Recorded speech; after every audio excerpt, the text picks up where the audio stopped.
Ok, pessoal. Então, a gente entrou nas limitações da lógica proposicional, não lida com incerteza, não lida com objetos nem propriedades entre desses objetos e não possui atalhos, né? Então, se eu tenho que descrever a situação de mil coisas que têm a mesma, que estão na mesma situação, né? Por exemplo, né, se eu quero dizer que todas as 1000 salas estão sujas, eu tenho que criar 1000 proposições para elas, em vez de só dizer que é para toda sala ela está suja, tá?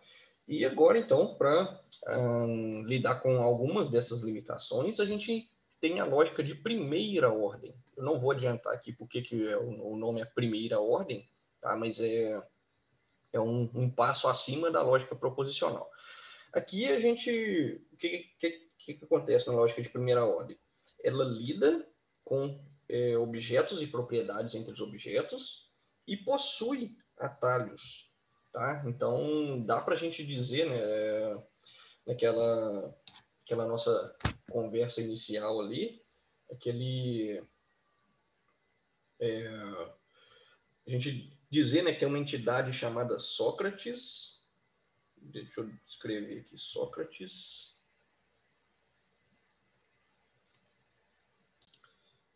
Sócrates, escrevi em grego, né? Sócrates é grego, então é assim que escreve. E aí eu determino, né, que existe uma...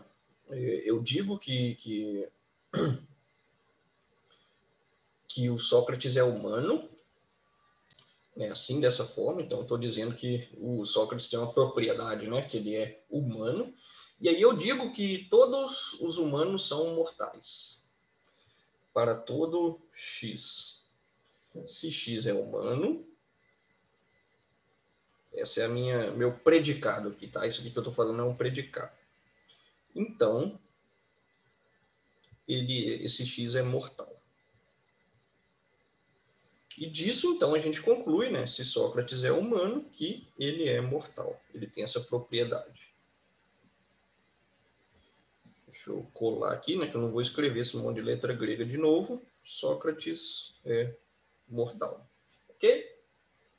Então, a gente consegue modelar essa situação aqui na lógica proposicional. Na hora que eu fosse fazer isso aqui, ó, todo X, né, eu teria que, se tivesse 1000 humanos no meu mundo ali, eu teria que escrever 1000 vezes, né, que aqueles humanos eram mortais também. Então, eu teria que criar mais 1000 proposições aqui para fazer isso, né? E agora, o que a gente tem, então? A gente tem uma representação estruturada do mundo, né? Ao contrário, quando a gente estava lidando com problemas de busca, um estado do mundo, né, um estado A, a gente sai de um estado A com alguma ação, vai para o estado B. O estado é uma caixa preta, né? Que o algoritmo de busca faz uma pergunta ali para o mundo: qual é o estado que vem quando eu faço determinada ação aqui, azinho. Aí o mundo responde, né? O agente recebe o novo estado do ambiente B. Mas é um estado caixa preta, né? Ele não tem nenhuma estrutura interna.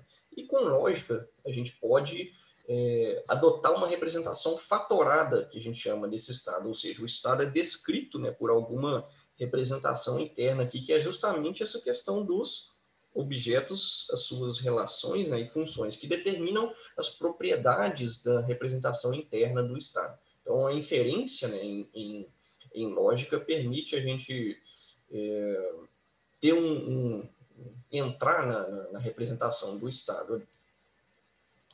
E os elementos que compõem a lógica de primeira ordem são as constantes que determinam as entidades que tem no mundo, né? Então pode ser representado por qualquer símbolo, letras, né? Igual no caso do Sócrates lá, né?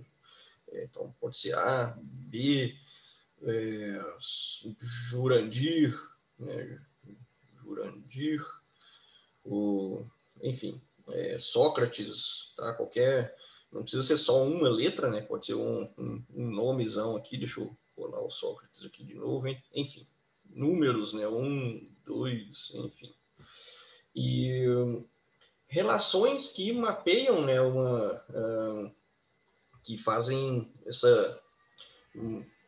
ligam as entidades e dizem propriedades da entidade, né? Então eu posso dizer, né, que o Jurandir, vou representar pela letra J ali, tá?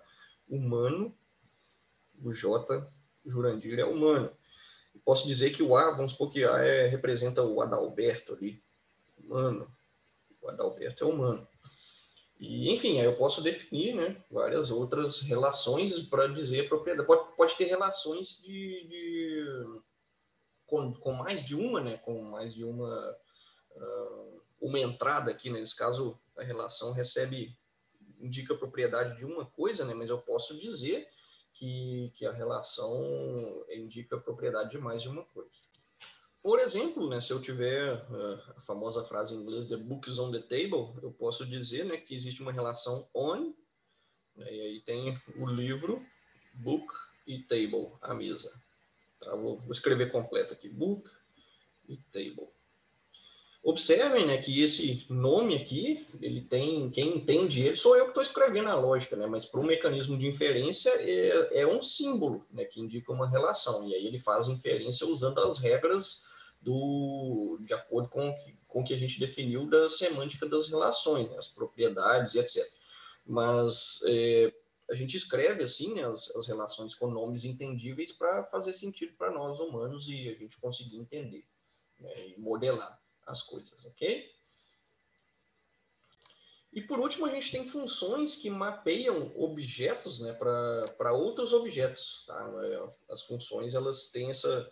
É como se fosse um jeito de fazer pequenas consultas, né, sobre os fatos do mundo. Então, por exemplo, se eu tiver uma função chamada pi aqui, e aí aqui normalmente para diferenciar, tá, uma convenção, as relações a gente começa com letra maiúscula e as funções com letra minúscula. Então, pi, por exemplo, é uma função que mapeia uma constante para outra constante, um objeto para outro objeto. Então, eu vou dizer que o pi do Adalberto vai retornar, né? Eu não vou colocar setinho, porque setinho é implicação. O pai do Adalberto é o Jurandir.